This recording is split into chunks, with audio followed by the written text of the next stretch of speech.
అనేక సందర్భాల్లో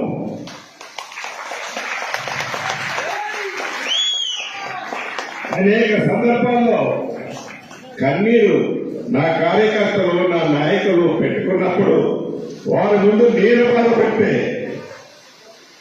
వారు బాధపడతారని దిగమింగుకొని ఒంటరిగా ఉన్నప్పుడు ఆ కన్నీరు కాచుకునేవాడిని. ఆ కష్టం ఒట్టిగా పోలే.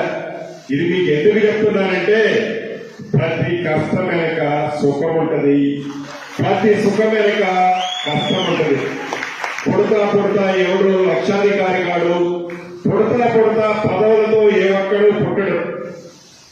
మనం నడిచే నడక, మన ప్రవర్తన, మన మంచితనం ఎప్పటికీ మనకి శ్రీరామ లక్ష్యలాగా ఉంటాయి.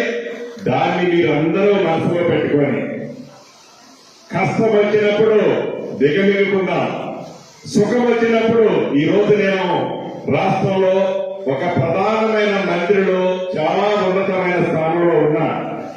ఇంతమందిలో ఈ రోజు అందుకి ఎమోషనల్ అయ్యానంటే ఆ రోజైతే దానికి అర్థం లేదు.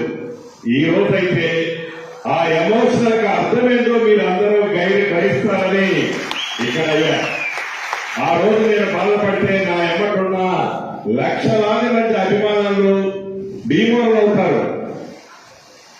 అందుకే ఆ రోజు ఎప్పుడో కూడా నేను కన్ను ఇంత కూడా చెమ్మగిలనైనా. ఈరోజు ఇందాక అన్నట్టు ఇదే అధికారులు అనేక మంది నన్ను నమ్ముకున్న వాళ్ళని ఇబ్బంది పెట్టారు. అక్కడ దాకా ఎందుకు, ఇదే కిరణ్ తమ్ముడు సత్తుపల్లిలో మిత్రులతో ఏదో నిరుద్యోగ యువతతో ఒక మంచి మీటింగ్ పెడితే ఆ మీటింగ్ లో ఆనాడున్న అధికారులు వాళ్లే ఇప్పుడున్నారు. తన మీద అనేకమైన కేసులు బుక్ చేశారు. అంటే బిక్కుమనుకుంటే నా ఎమ్మడి తిరిగే కార్యకర్తలు అభిమానులు కూడా ఆనాడు గడిపారు.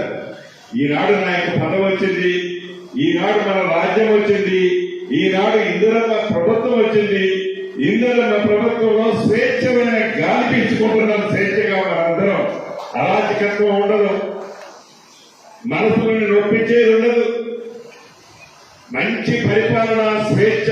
ప్రతి ఒక్క వ్యక్తి స్వచ్ఛందంగా మంత్రిని గాని, ముఖ్యమంత్రి గారిని గాని, అధికారులు గాని చౌకగా పోయి వారి కష్టాలు